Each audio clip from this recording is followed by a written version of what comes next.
தலைமுறை தலைமுறையாக படிக்க வாய்ப்பற்ற சமூக பிரிவினர் தலைமுறை தலைமுறையாக படித்த சமூக பிரிவினரோடு மோத முடியுமா?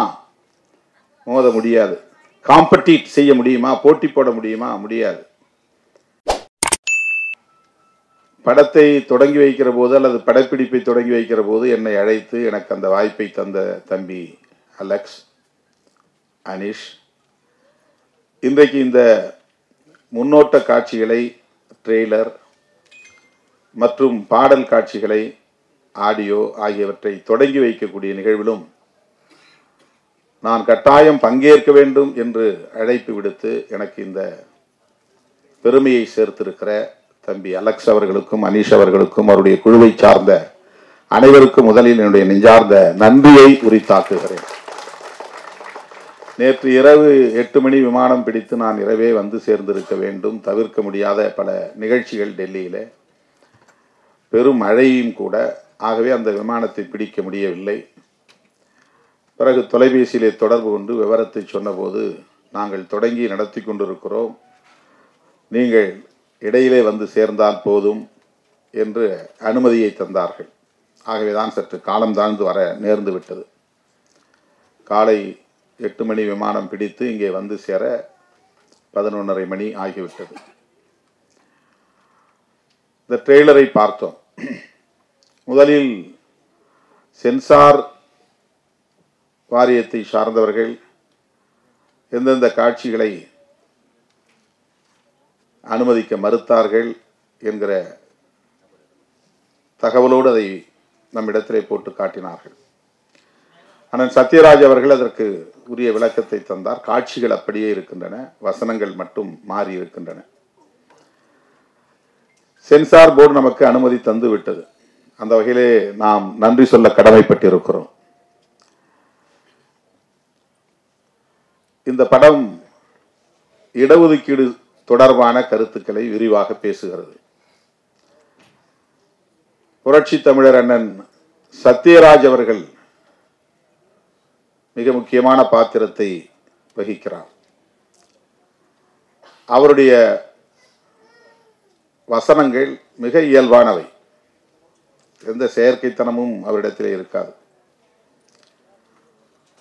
1980களின் தொடக்கத்தில் 85 என்று நான் கருதுகிறேன், கடலோர பகுதிகளில் வசிக்கும் மீனவர் குப்பங்களில் பள்ளிக்கு செல்லாத மாணவர்களை திரட்டி அவர்களிடையே நடப்பு அரசியல் குறித்து பேச வேண்டும், கல்வி தொடர்பாக பேச வேண்டும் என்கிற ஒரு பணி எனக்கு. நான் MA கிரிமினாலஜி முடித்த பிறகு சட்டம் பயிலுவதற்காக விண்ணப்பித்துவிட்டு காத்திருந்த ஓரிரு மாத இடைவெளியில் ஒரு தனியார் நிறுவனத்திலே மாதம் 300 ரூபாய் சம்பளத்தில் போய் வேலைக்கு சேர்ந்தேன். நான் ஃபார்மல் எஜுகேஷன், சும்மா ட்ராப் அவுட்ஸ் சில்ட்ரன், பள்ளிக்கு போகாமல் 8ஆவதோட 10ஆவதோட நின்றுட்டு வீட்டில் திரிஞ்சிக்கிட்டு இருக்கிற பையங்களை கூப்பிட்டு வச்சு அவங்களோட பேசணும். அதுதான் அந்த ஜாப். அப்போ நான் வந்து சண்முகம் பிள்ளை தெரு, அம்பேத்கர் பாடம் பக்கத்தில், அங்கே நான் போய் அந்த இளைஞர்களை திரட்டுவதற்காக போய்கொண்டிருந்த போது ஒரு இடத்திலே சுவரில் சத்யராஜ் ரசிகர் மன்றம் என்று பெரிதாக எழுதி அவர் படத்தை வரைந்து வைத்திருந்தார்கள். அந்த இடத்துல ஒரு 10 பேர் நின்றுட்டு இருந்தாங்க, சின்ன சின்ன பசங்க. அவங்கள போய் தான், அவங்க தான் டார்கெட் எனக்கு, அவங்கள போய் தான் போய் திரட்டணும், அவங்கள தான் கூப்பிடணும். அப்போ நான் அந்த மாணவர்கள்ட்ட போயிட்டு, அந்த இளைஞர்கள்ட்ட போயிட்டு, என்ன இங்கே நின்றுட்டு இருக்கிறீங்க, இது என்ன ரசிகர் மன்றம், யார், எனக்கு தெரியாது. அப்போ முதல்ல அதான் ஃபர்ஸ்ட் டைம் நான் பார்க்குறேன் சத்யராஜ் அப்படிங்கிற பேரை நான் பார்க்குறேன். அவங்க ஒரு அடைமொழி போட்டிருந்தாங்க, வாய்ச்சொல் வீரர் அப்படின்னு போட்டிருந்தாங்க. அதாவது நல்ல வசனம் பேசக்கூடியவங்கிறதுக்காக. வாய்ச்சொல் வீரங்கிறது வேற அர்த்தம். அது அவங்களுடைய ரசிகர் மன்றத்துக்கு அப்படி போட்டிருந்தாங்க. படத்தை பெருசாக வரைஞ்சி வச்சுருந்தாங்க. எனக்கு திரைப்படம் பார்க்குறதுல பெரிய ஈடுபாடு கிடையாது. அப்போது எனக்கு அது தெரியல. அவங்கள்ட்ட கேட்டப்ப, என்ன நீங்கள் இவர் யாருன்னு கேட்டீங்க அப்படின்னு அவங்க கோவப்பட்டாங்க. அந்த பையன், என்ன இவரை போய் யாருன்னு கேட்டீங்க, நாங்களாம் அவருடைய ரசிகர்கள் அப்படின்னு. அந்த தம்பிக்கு தான் அப்புறம் போய் நான் ஒரு காந்தி மன்றம்னு ஒன்று இருக்குது, அந்த இடத்துல உட்கார வச்சு எல்லாத்தையும் பேசிகிட்டு இருக்கும்போது இந்த இளைஞர்கள் சொல்லி தான் எனக்கு அண்ணன் சத்யராஜ் அவர்கள் அறிமுகம். அவரை பற்றி அறிந்து கொள்வதற்கான எனக்கு ஒரு வாய்ப்பு கிடைச்சிது. அவர் திரைப்படத்துக்குள்ள நுழைஞ்ச பிறகு இந்த திரைப்படம் எவ்வளவு இலகுவாக சாதாரண மக்களிடத்தில் போய் சேர்ந்தது. திரைப்படங்கள், இந்த பேசுகிற வசனங்கள், அண்ணனுக்குன்னு ஒரு தனி சிறப்பு உண்டு. எந்த காட்சியும் எவ்வளவு இலகுவாக கையாளக்கூடியவர். அது பெரிய ரிஸ்கே இருக்காது, அதுக்கு எந்த பந்தாவும் இருக்காது. இந்த வசனம் பேசுறதுல இப்போ கூட பாருங்க, அந்த ப்ரொஃபஸர் வந்து இங்கிலீஷில் பேசிகிட்டே இருப்பார். அந்த மேனேஜர், அந்த காலேஜ் தாளாளர், கரஸ்பாண்டன்ட் பேசிகிட்டு இருப்பார்.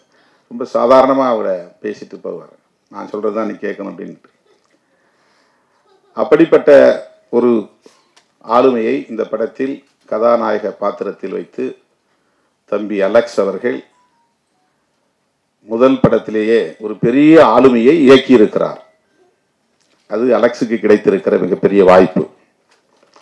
இது சாதாரணமான விஷயம் இல்லை. அண்ணன் முத்தரசன் அவர்களும் சொன்னார், தம்பி பார்க்கறது சின்ன பையன் மாதிரி இருக்கிறான், இந்த பையனை பார்த்துட்டு சில பேர் டைரக்டர் யார், அவருக்கு என்ன பேக்ரவுண்டு, அவர் எத்தனை படங்கள் பண்ணியிருக்கிறாரு, எவ்வளவு படங்கள் ஓடி இருக்கு, என்ன கமர்ஷியலாக அதில் என்ன ப்ராஃபிட் கிடைச்சிருக்கு, அப்படிலாம் பார்த்து தான் ஒப்புதல் கொடுப்பாங்க. வருமானம் முக்கியம் இல்லை, அதுக்கு பேர் முக்கியம்னு நினைப்பாங்க. இப்போ தம்பி அலெக்ஸ் போய் கதையை சொல்லும்போது எப்படி அந்த தம்பியை பார்த்து அவர் ஒத்துக்கிட்டார் அப்படின்னா, அந்த கதையில் இருக்கிற கரு தான் முக்கியம், கண்டென்ட். அண்ணன் சத்யராஜ் அவர்கள் உடனடியாக அதற்கு உடன்பட்டதற்கு அலெக்ஸ் என்கிற அந்த இளம் தம்பியின் தோற்றம் முக்கியம் அல்ல, அவருடைய ஆற்றல் முக்கியம் அல்ல. அவர் எப்படி படம் இயக்குவார், எப்படி அந்த படத்தை கொண்டு போய் ஸ்க்ரீன் பண்ண போகிறாரு, டிஸ்ட்ரிபியூட் பண்ணுவார், அது எந்த அளவுக்கு அதுக்கு வந்து மார்க்கெட்டிங் இருக்கும், நம்மளை எந்த அளவுக்கு அவங்க ப்ரொஜெக்ட் பண்ணுவாங்க, முன்னிறுத்துவாங்க, அதெல்லாம் அவர் கணக்கு பார்க்கல. அந்த படத்தில் சொல்லப்படக்கூடிய கரு, ஒரு சின்ன பையனாக இருக்கிற, இளம் வயதாக இருக்கிற அலெக்ஸ் அவர்களின் சிந்தனையும், திரைப்படத்துறையில் 250க்கு மேற்பட்ட படங்களில் நடித்த மிகப்பெரிய ஆளுமையாக இருக்கிற அண்ணன் சத்யராஜ் அவர்களின் சிந்தனையும் ஒரே நேர்கோட்டில் பயணிக்கிறது. அதுதாங்க முக்கியமானது. ஒரே நேர்கோட்டில், ஒரே புள்ளியில் இணைகிறது. கல்வி ஒவ்வொருவருக்குமான பிறப்புரிமை என்கிற டைட்டிலோடு இந்த படம், கல்வி ஒவ்வொருவரின் பிறப்புரிமை, அதுலதான் இன்னைக்கு கை வைக்கிறார்கள். சமூகத்தில் மாற்றம் நிகழ்ந்து வருகிறது, முற்போக்கான மாற்றம் நிகழ்ந்து வருகிறது. எளிய மக்கள் வலிமை பெற்று வருகிறார்கள், வஞ்சிக்கப்பட்டவர்கள் வலிமை பெற்று வருகிறார்கள். காலம் காலமாக கல்வி மறுக்கப்பட்ட சமூக பிரிவினர் கல்வியை பெறுகிறார்கள். அதுதான் இன்னைக்கு சோசியல் சேஞ்ச் என்கிற சமூக மாற்றத்திற்கான புள்ளி.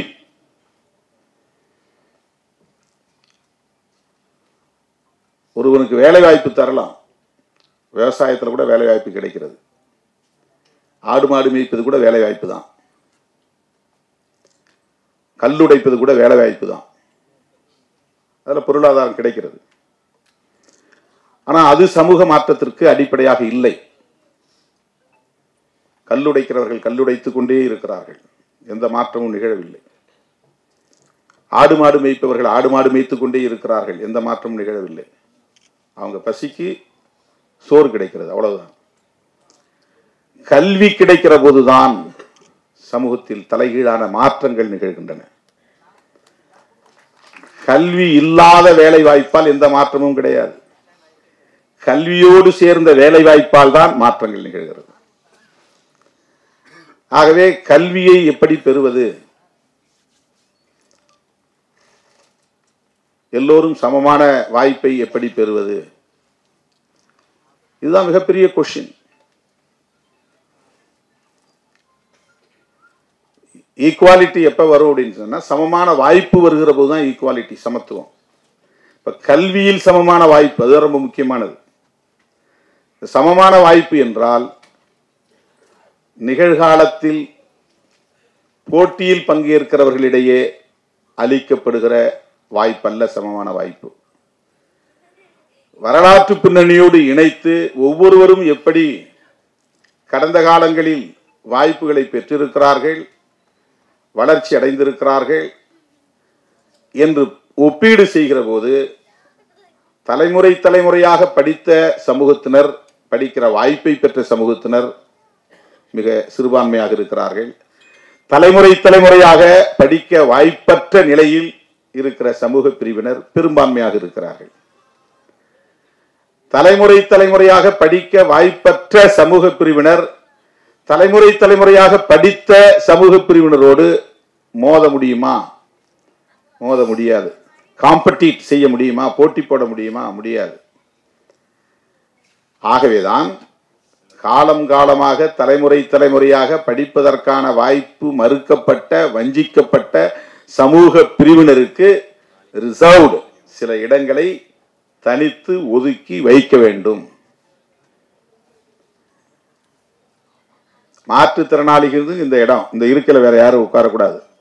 பேருந்துல ஏறினா பெண்களுக்கென்று இடம், இது பெண்களுக்கென்று ஒதுக்கப்பட்டிருக்கிற இடம், இதில் யாரும் ஆண்கள் உட்காரக்கூடாது.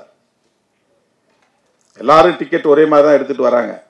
ஏன் அவங்களுக்குன்னு reserved for women, reserved for differently abled எதற்காக ஒதுக்கப்பட்டிருக்கிறது என்றால், அவர்கள் பிறரோடு போட்டி போடக்கூடிய வலிமையற்றவர்கள்.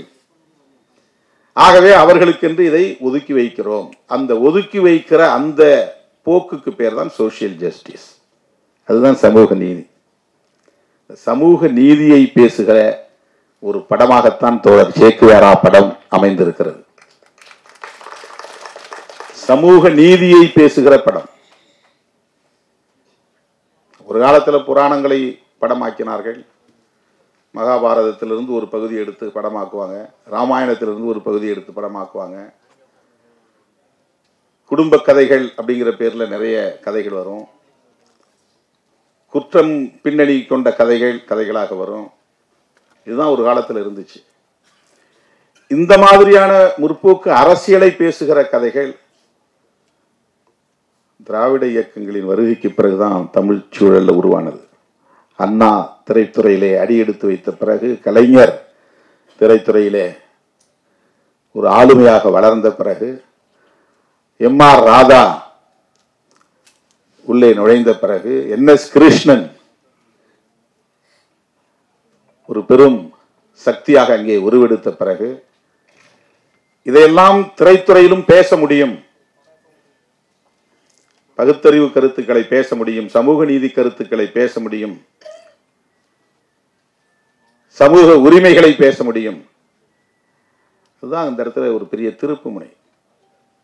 இன்னைக்கு இந்த அளவுக்கு நம்ம சிந்திக்க முடியுது. படத்தை இப்படி எடுக்க முடியும், இப்படி வசனங்களை வைக்க முடியும். நீ மாட்டுக்கு உயிரோடு இருக்கிற மாட்டை வெட்டி விற்பனை பண்ணி வெளிநாட்டுக்கு அனுப்புற, அதுல பால், மாட்டு உடல்ல இருந்து உற்பத்தி ஆகிற பால் சாப்பிட்ற, பாலை உரை ஊற்றி வைத்து தயிராக சாப்பிட்ற, தயிரை கடைஞ்சி மோரா சாப்பிட்ற, அதிலிருந்து தனியை பிரித்து எடுக்கிற வெண்ணெயை சாப்பிட்ற, வெண்ணெயை உருக்கி நெய்யா சாப்பிட்ற, எல்லாமே மாட்டோடு சம்பந்தப்பட்டது தான்.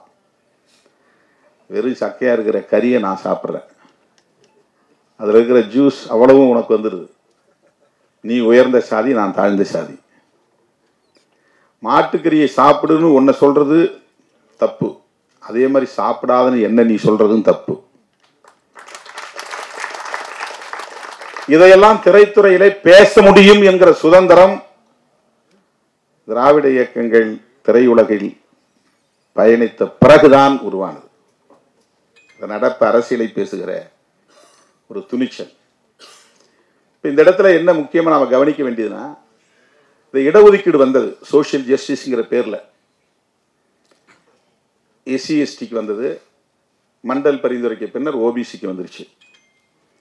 எஸ்சி/எஸ்டிக்கு இடஒதுக்கீடு இருந்த வரையிலும் இந்திய அளவில் எந்த பெரிய எதிர்ப்பும் இல்லை. ரொம்ப கவனிக்க வேண்டிய முக்கியமான இடம், ரொம்ப கவனிக்க வேண்டிய முக்கியமான இடம். ஷெட்யூல் காஸ்ட், ஷெட்யூல் டிரைப்ஸுக்கு இடஒதுக்கீடு கான்ஸ்டிடியூஷனல் அத்தாரிட்டி, அதுக்கு அரசியலமைப்பு சட்டத்திலே இருக்கு, ஒரு சேஃப்கார்டு இருக்கு. கான்ஸ்டிடியூஷன் 1950 வந்துச்சு, ஜனவரி 24 நடைமுறைக்கு வந்துருச்சு. அப்போ இருந்து எஸ்சி/எஸ்டிக்கான இடஒதுக்கீடுங்கிறது யூனியன் கவர்மெண்ட்டுடைய வேலை வாய்ப்புகள்ல இருக்கு, ஸ்டேட் கவர்மெண்ட்லயும் இருக்கு.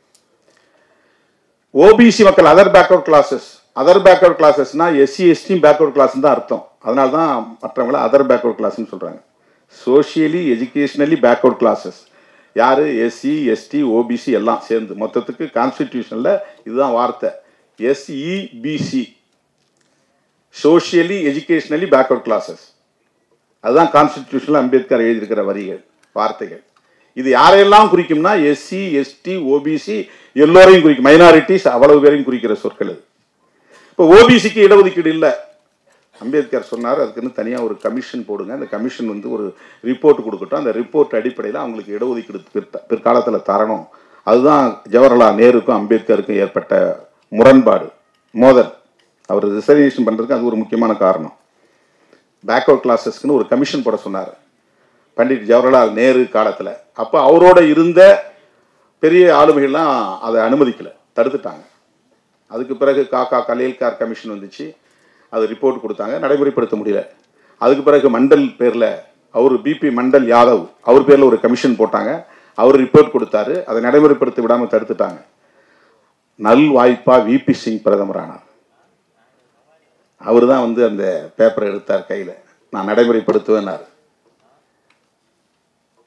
ஓபிசி வந்து அதான் அண்ணன் சொல்கிறார்கள் அந்த வசனத்தில், நாங்கள் 90% பேர் இருக்கிறோம், 27% தான் கொடுக்குறேன், அதுக்கே இவ்வளவு போராட்டம், அதை நடைமுறைப்படுத்தவும் மாட்டேங்கிற அந்த வசனத்தில் வருது.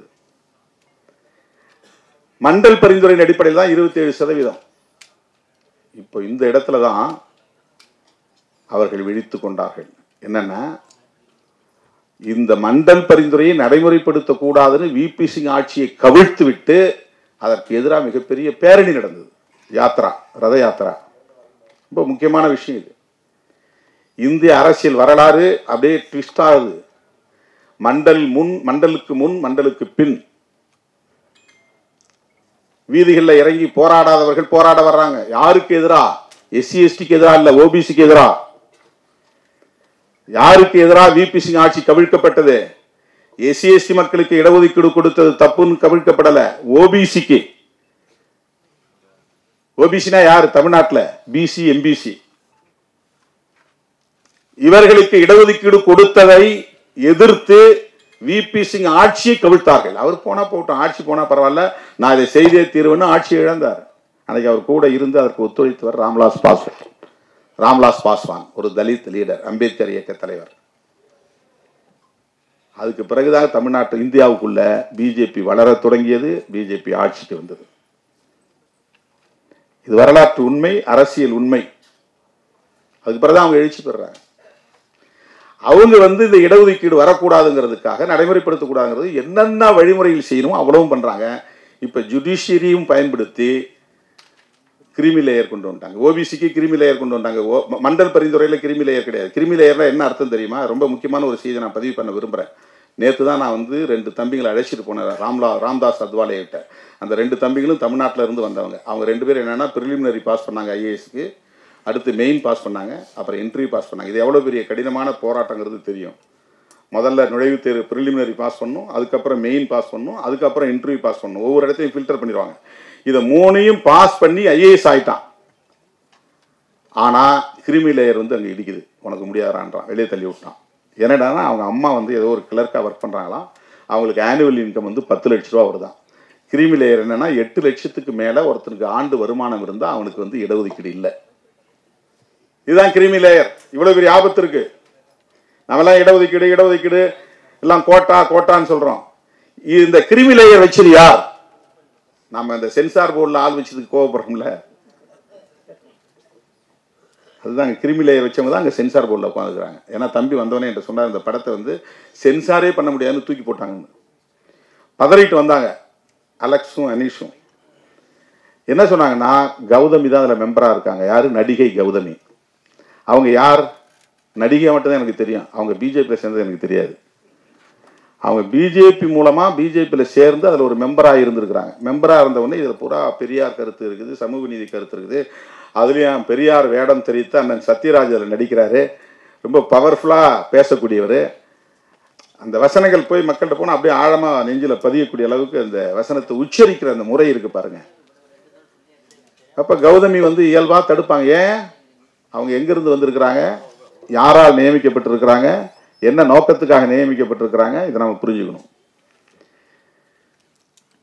சென்சாருக்கு கன்சிடரே பண்ண முடியாது, தூக்கி போட்டாங்க. அவங்கள்ட்ட பேச முடியுமான்னாங்க. நான் சொன்னேன், எனக்கு பழக்கமே இல்லை. திரைத்துறைங்கிற அடிப்படையில் ஒரு நட்பு அண்ணா சத்யராஜ் அவர்களுக்கே இருக்கும். அவங்கள வச்சே நீங்கள் திரும்ப பேசுங்க, மறுபடியும் முயற்சி பண்ணுங்க. இப்போ நல் வாய்ப்பாக அவங்க வெளியேறிட்டாங்க. இப்போ வேற ஆள் சென்சார் போர்டில் வந்திருக்கிறேன். இப்போ வசனங்களை மட்டும் எடுத்துட்டு அந்த காட்சிகள் அப்படியே, அதான் கேட்டேன், நீங்கள் வசனம் அதுக்கு வேறு மாதிரி வாசிச்சிருப்பீங்களே, இப்போ நீங்கள் மாற்றி வசனம் பேசுனதா சொல்கிறீங்களே, அது சிங்க் ஆகுமான்னு கேட்டேன். அது அப்படி தான் இருக்கும், அது அதெல்லாம் ஒன்றும் பெரிய வேறுபாடு தெரியாதுன்னு சொன்னார். இது ஏன் நிகழ்கிறது? ஏதோ அந்த சென்சார் போர்டு மட்டும்தான் காரணம்னு நினைக்கக்கூடாது. உங்களுக்கு கிரிமி லேயர் வைக்கிற சிந்தனையிலிருந்து தான் இங்கே உருவாகுது எல்லா இடங்களிலுமே. ஓபிசிக்கு கிரிமி லேயர், இன்னைக்கு சுப்ரீம் கோர்ட்டில் ஜட்ஜ்மெண்ட்டு எஸ்சி எஸ்டிக்கும் கிரிமி லேயர், கான்ஸ்டிடியூஷன்ல கிரிமி லேயர் கூடாதுங்கிறது சொல்லப்பட்டிருக்கு. அதுவும் குறிப்பாக எஸ்சி எஸ்டிக்கு வருமான வரம்பு கூடாது. கிரிமி லேயர்னா என்னென்ன? கிரீம்னா என்ன? பசை. கிரிமி லேயர்னா பசை அடுக்கு. ரொம்ப வறுமையில் கிடக்கிறவன் ரொம்ப பணக்காரனாக இருக்கான், அதுக்கு இடையில ஒருத்தன் டெவலப் ஆகி வரான், கொஞ்சம் பசை அடுக்கு உள்ள சமூகம், மாத சம்பளம் வாங்குறான், வருமானம் வந்து அவனுக்கு ரெகுலர் இன்கம், தொடர்ந்து வருமானம் வருது. அதில் வருஷத்துக்கு 10 லட்ச ரூபாய் 8 லட்ச ரூபாய்க்கு மேலே வருமானம் இருந்தால் அவனுக்கு இடஒதுக்கீடு கொடுக்கக்கூடாது. சோசியல் ஜஸ்டிஸுடைய கான்செப்டே என்னன்னா, பொருளாதார அளவுகோல் அதில் பயன்படுத்தக்கூடாதுங்கிறது தான்.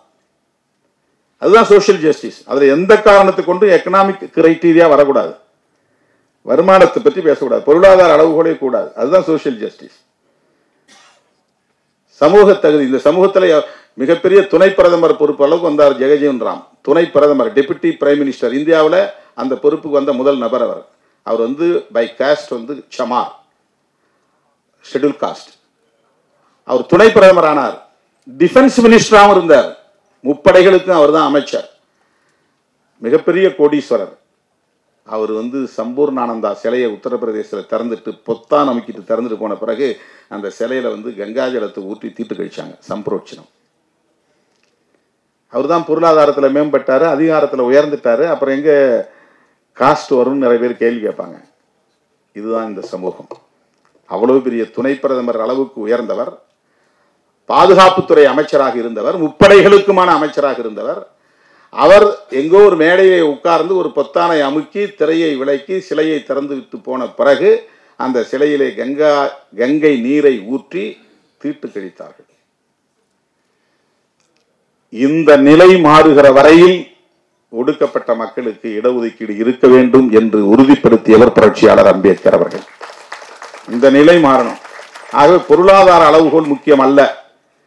இது பற்றி பெரிய டிபேட் நடந்துச்சு கான்ஸ்டிடியூண்ட் அசம்பிளியில், அரசியல் நிர்ணய சபையில்.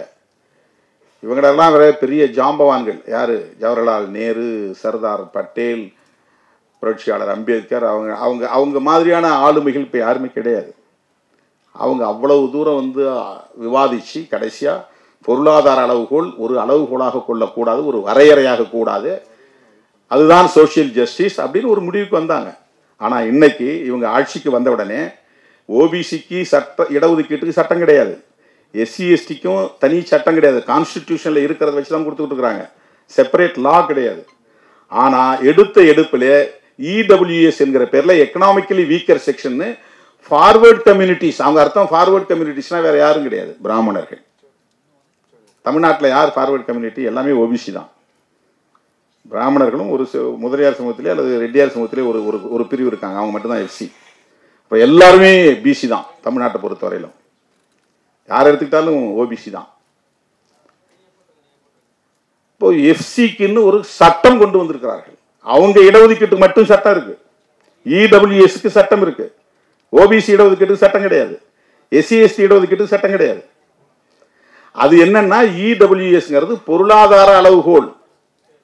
அவங்க வந்து வறுமையில் வாடுறாங்களாம், ஏழையா இருக்கிறாங்களாம், அதனால அவங்களுக்கு இடஒதுக்கீடு தர்றோம்.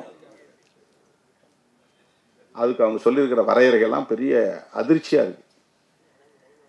எனவே சமூக நீதி என்கிற அடிப்படையில் வழங்கப்படுகிற இந்த இடஒதுக்கீட்டுக்கு எதிராக ஒரு பெரிய சதி நடந்து கொண்டிருக்கிறது. அதை நீர்த்து போக வைக்கணும், டைலூட் பண்ணணும், அதை இல்லாமல் செய்யணும். அதனால தான் எல்லா அரசு துறைகளையும் பொதுத்துறைகளையும் தனியார் மயமாக்கிட்டு இருக்காங்க. தனியார் மயமாக்கிட்டா யாரும் இடஒதுக்கீடு கேட்க முடியாதுன்னு. ஏன் இந்த இடஒதுக்கீட்டுக்கு எதிராக அவங்க இருக்கிறாங்க அப்படின்னா, சோசியல் ஆர்டரே மாறுது இல்ல. ஆடு மாடு மேய்ச்சி இருந்தவன் திடீர்னு ஜட்ஜின்னு வந்து உட்கார்றான், அட்வொகேட்னு படிக்கிறான், பேராசிரியர்னு போய் உட்கார்றான், சயின்டிஸ்ட்னு போறான், ஐஐடிக்கு போறான், உலக நாடுகள் முழுக்க போறான். யார் ஆடு மாடு மேய்க்கிறது? கக்கூஸ் கழுவிட்டு இருந்த பிள்ளை இன்னைக்கு வந்து நீட் தேர்வு எழுதி டாக்டர் ஆகுது.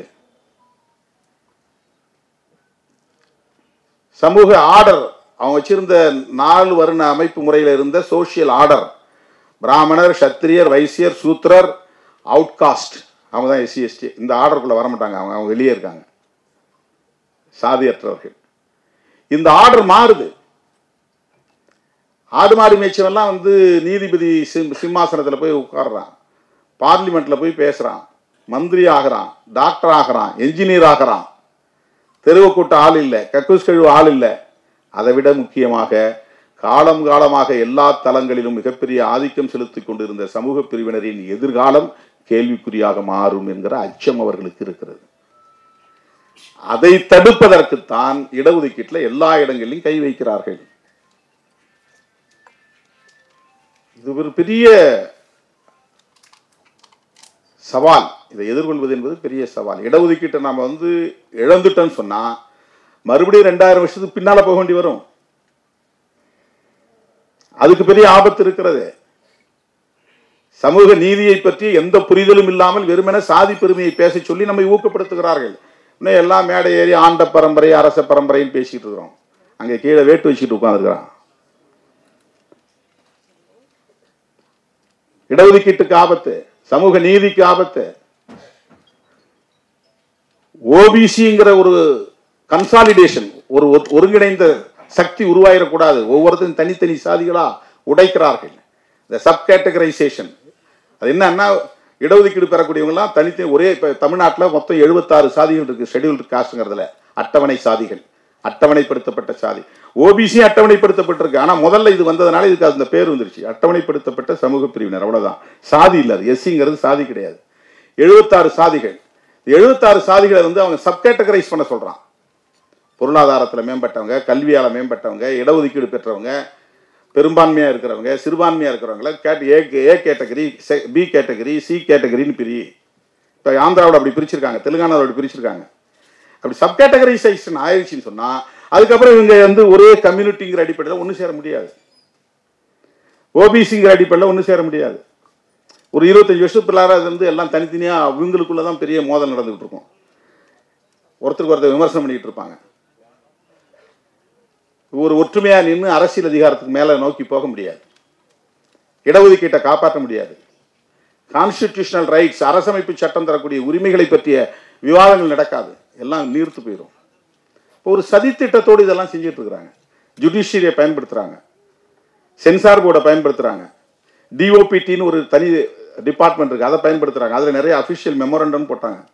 அதெல்லாம் வந்து இடஒதுக்கீட்டை நடைமுறைப்படுத்தவே கூடாதுங்கிற அடிப்படையில் போடப்பட்ட மெமோரண்டம்ஸ். அதெல்லாம் என்ன இருக்கு, 6 மெமோரண்டம்ஸ் இருக்கு.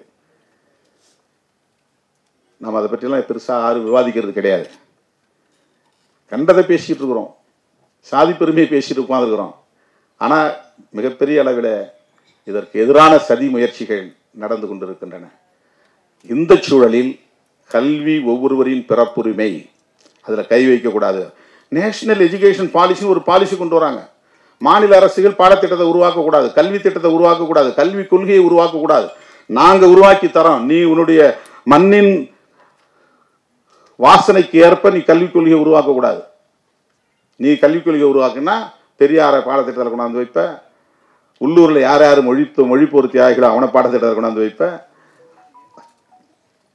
இந்த உள்ளூரில் ஒவ்வொரு சமூகத்தின் விடுதலைக்காக பாடுபட்டவங்களை எல்லாம் ஒரு ஆளுமையாக காட்டுவேன். நேஷனல் எஜுகேஷன் பாலிசி வந்து அதெல்லாம் போயிடும்.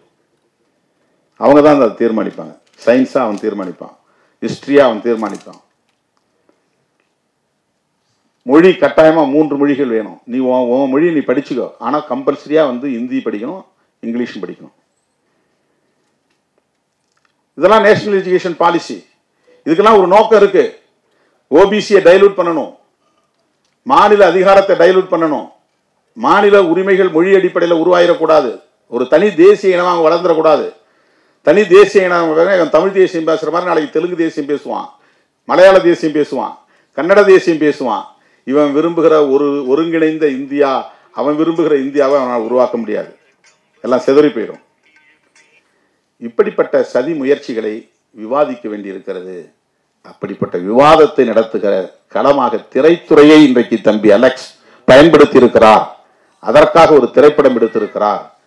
அதற்கு சேக்குவேரா பெயரை சூட்டி இருக்கிறார் அந்த பாத்திரத்திற்கு என்பது மிக பொருத்தமானது. ஏன் சேக்குவேரா பெயரை சூட்டுகிறார்? சேக்குவேரா எந்த செக்டேரியன் பாலிடிக்ஸ்குள்ள போய் அவர் சிக்கல. இப்போ நாங்கள் தமிழர்கள், நாங்கள் ஆதி திராவிடர், நாங்கள் இப்படி ஒவ்வொருத்தரும் ஒவ்வொரு சாதி, நாங்கள் இந்து, அவன் கிறிஸ்டியன், இதெல்லாம் செக்டேரியன். இதுக்கு பேர் செக்டேரியன் பாலிடிக்ஸ். நாங்கள் இந்து, அவங்கெல்லாம் இந்து அல்லாதவர்கள், நாங்கள் தலித்து, இவங்கெல்லாம் தலித் அல்லாதவர்கள், நாங்கள் தமிழர், இவங்க தமிழர் அல்லாதவர்கள். இந்த அடையாளத்துக்குள்ளே பிடிச்சி நிற்கிறது. இப்போ அந்த மாதிரி சேக்குவேரா நினைச்சிருந்தா அர்ஜென்டினாவை தாண்டி அவரால் போய் கியூபாவில் புரட்சியில் ஈடுபட்டுருக்க முடியுமா? கியூபாவுக்கும் அர்ஜென்டினியாக்காரனுக்கும் என்ன சம்பந்தம் சொல்லுங்க? அவனுக்கு சர்வதேச பார்வை அந்த இளம் வயதிலேயே. ஒரு டாக்டராக படித்து ஒரு ஃபிசிஷியனாக தொழிலுக்கு போனவன், அவனுக்குள்ளே எவ்வளோ பெரிய வேட்கை இருந்திருக்கு பாருங்க. ஆன்டி இம்பீரியலிஸ்ட், ஏகாதிபத்திய எதிர்ப்பு போராளி. அமெரிக்க ஏகாதிபத்தியத்தை எதிர்க்கணும், அதுக்கு யாரோட வேணாலும் கை கோக்கணும். ஃபிடல் காஸ்ட்ரோவை போய் நண்பராக பார்க்குறான். அங்கே போய் அந்த நாட்டினுடைய புரட்சி தன்னை ஒப்படைச்சு அங்கே போய் ஒரு மினிஸ்டராகவும் ஆகிறான், அமைச்சராகவும் ஆகிறான். அவன் பிறந்தது அர்ஜென்டினா, ஆனால் கியூபா புரட்சியில் போய் ஈடுபடுறான். அப்புறம் பொலிவியாவுக்கு போகிறான். அங்கே தான் அமெரிக்க படைகள் சுற்றி வளைத்து அவரை துப்பாக்கியால் சுட்டுக் கொண்டது. கொல்லப்பட்ட பல பத்தாண்டுகளுக்கு பிறகு அவருடைய உடலை இன்றைக்கு எடுத்து மரியாதை செய்கிறது இந்த சமூகம், வணக்கம் செலுத்துகிறது. ரொம்ப இளம் வயதிலேயே அவர் பலியாக்கப்பட்டு விட்டார். அவர்கிட்ட இருந்த சிந்தனை பாருங்க, எவ்வளவு பெரிய பரந்த பார்வை.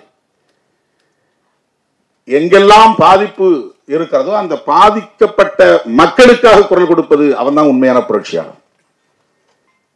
அவன் என்ன சாதின்னு பார்க்கக்கூடாது, என்ன மதம் பார்க்கக்கூடாது, என்ன இனன்னு பார்க்கக்கூடாது, எந்த நாடுன்னு பார்க்கக்கூடாது, எந்த மொழின்னு பார்க்கக்கூடாது.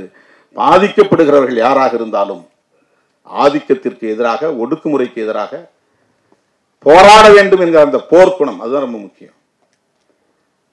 சே அப்படின்னாலே தோழன் தான் அர்த்தம். அவனுடைய பேரு எர்னஸ்டோ குவேரா, அவங்க அப்பா பேரும் குவேரா லிஞ்ச்னு வரும், ஃபேமிலி நேம். சேங்கிறது ஒரு நிக் நேம். அது நம்ம இப்ப தோழர்னு சொல்றோம் இல்லையா, அந்த மாதிரி. ஏன் அவர் அப்படி எல்லாரும் தோழரா பார்க்குறாங்க? மொழியை கடந்து, இனத்தை கடந்து, தேச வரம்பை கடந்து, எல்லைகளை கடந்து சமூக நீதிக்காக நின்றார், ஆதிக்கத்தை எதிர்த்தார், ஏகாதிபத்தியத்தை எதிர்த்தார். அந்த பார்வை நமக்கு வரணும். இந்த அடையாளங்களை பிடிச்சிக்கிட்டு நம்ம தொங்கக்கூடாது. அது அந்த ஒரு பெருமையில நம்ம முரண்பட்டு நிற்கக்கூடாது. அப்படி இருக்கிறதுனால தான் மிக எளிதா சமூக நீதியை நீர்த்து போக செய்கிறார்கள். அப்படிப்பட்ட ஒரு சூழலை தான் இன்னைக்கு சென்சார் போர்டில் உட்கார்ந்துருக்குங்க யாரா இருந்தாலும் அதுக்குன்னு வரையறுக்கப்பட்ட கொள்கை அடிப்படையில் தான் இயங்குவாங்க.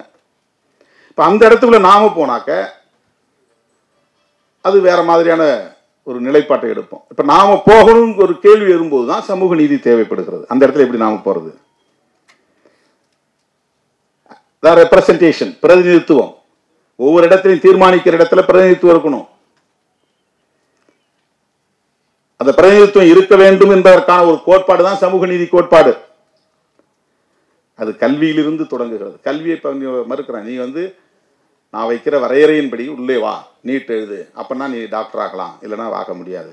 அங்கே ஒரு செக் வைக்கிறாங்க. இந்த ஆபத்தை எல்லாம் நாம் விரிவாக விவாதிக்க வேண்டி இருக்கிறது. அந்த விவாதிக்கிற களங்களில் தோழர் சேக்குவேரா போன்ற திரைப்படங்களும் தன்னுடைய பங்களிப்பை செய்ய தயாராக இருக்கிறது, வந்திருக்கிறது.